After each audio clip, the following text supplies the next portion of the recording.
Now then, a question for you. Could the Lib Dems, could their success in Richmond be the first of many election upsets for the Conservative Party? Former Deputy Prime Minister Clegg has said that the 48% of the UK who voted for Remain feel airbrushed out of the equation and that Richmond represents the beginning of a backlash. Mr Clegg joins me now from central London. A very good morning to you, Mr Clegg. So is it a case of going back to your constituencies and preparing for government? Well, it's certainly go back to your constituencies and prepare for winning again, which is a nice feeling for a party that's been pretty sort of, battered and bruised in recent years because of the decline in our fortunes particularly in the general election last year. And of course it's great, not only that we're winning in Richmond, but of course that we pulled off that remarkable result, if not quite winning, in Witney. And by the way, in lots and lots of local by-elections up and down the country. In my neck of the woods in Sheffield, just a few weeks ago, we won there was a huge swing from Labour to the Liberal Democrats interestingly, an area that had voted for Brexit. So it's in many different areas of the country where the Liberal Democrat fortunes appear to be starting to turn a corner. And so do you think it runs counter to a bit of an argument, a bit of a discussion we're having today about the disconnection, we all know about that, in so many places with politics, and the right being the answer? Perhaps we might see that in Austria, maybe in Italy, maybe in France. Do you still feel, certainly in the UK, there is the centre ground to go for? Well, I think interestingly, of course, what was revealed in Richmond, and I suspect might even be confirmed in the by-election in Lincolnshire next week, is that increasingly Brexit is becoming the organising principle around which elections are fought and around which parties have to sort of decide how they line up. And on that, of course, what is intriguing is it's the two parties with the clearest message for or against Europe, namely the Lib Dems and UKIP, who stand to benefit from that, while the two mainstream establishment parties, Labour and the Conservatives, are getting themselves into an ever greater pickle as they can't really decide what they want and what they believe. And that's the intriguing thing, is that I think when politics increasingly moves from the old sort of right-left distinction that many of us sort of grew up with, high tax, low tax, the state versus the market, it's now being replaced with a politics about, do you believe in openness or closing our country? And on that, the Liberal Democrats have a very unambiguous view, not universally popular, but certainly very popular amongst certain parts of the population, that we should remain an open and tolerant country.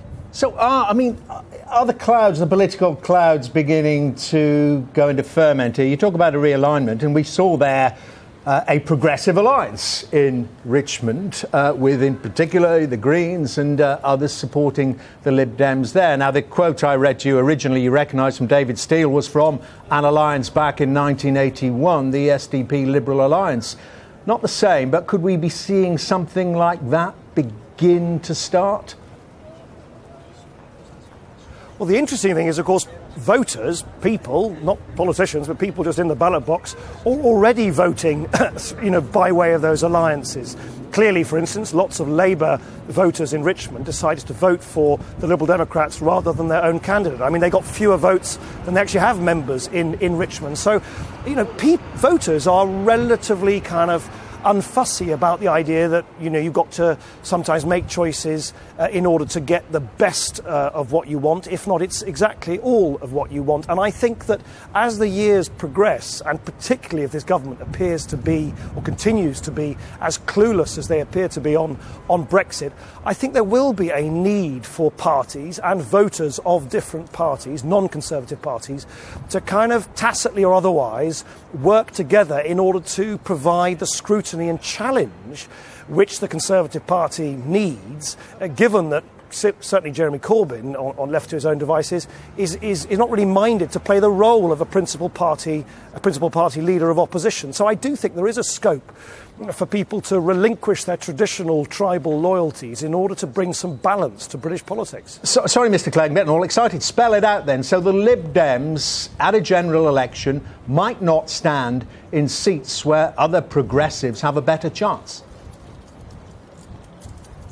No, I'm not actually talking about, and nor would it be, at least not any longer, my decision to take, but I'm not talking about standing candidates down. Though, as you say, that is becoming increasingly familiar to people. It wasn't just the Greens who stood down in Richmond. Of course, very significantly, it was UKIP and the Conservatives who stood down for Zach Goldsmith. So it's not just on the centre-left where that appears to be happening more. It's also on the other side of the political equation. But what I do think will be important is, of course, to explain to voters, for instance, if you're in a Conservative Liberal Democrat constituency in the southwest of the country, and you know that either the Liberal Democrats or the Conservatives are going to win, of course we will be saying to Green voters and Labour voters, look, we understand that you are a Green and a Labour person at heart, but surely it's better to have a Liberal Democrat who believes in our future in Europe and so on, rather than this hardline Brexiteer who presently represents you. I think you will see a lot more of that, which we saw in Richmond. You will see a lot more of that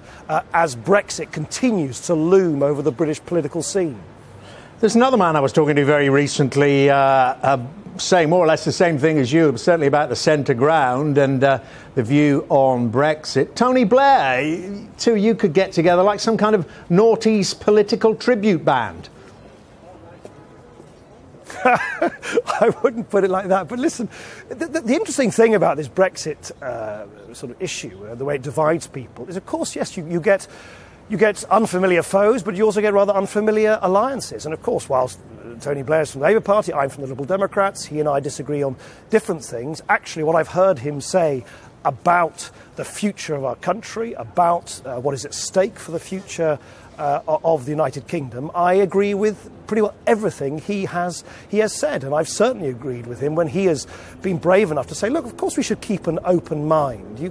What happened on the 23rd of June is clearly the mandate which this government needs to follow, but what if people change their mind in the years ahead? What if they decide over time that this isn't such a good idea, and that after all, now that when they see what Brexit means in practice, it doesn't look as attractive as it sounded in theory? I think he's quite right to say that, of course, as a country, we should keep an open mind, because that's what we owe to our children and our grandchildren. So on that issue, at least, I actually agree entirely with what he's been saying. I'm sure he's watching right now and saying, I agree with Nick. Oh, someone else said that. Nick Clegg, thank you very much indeed.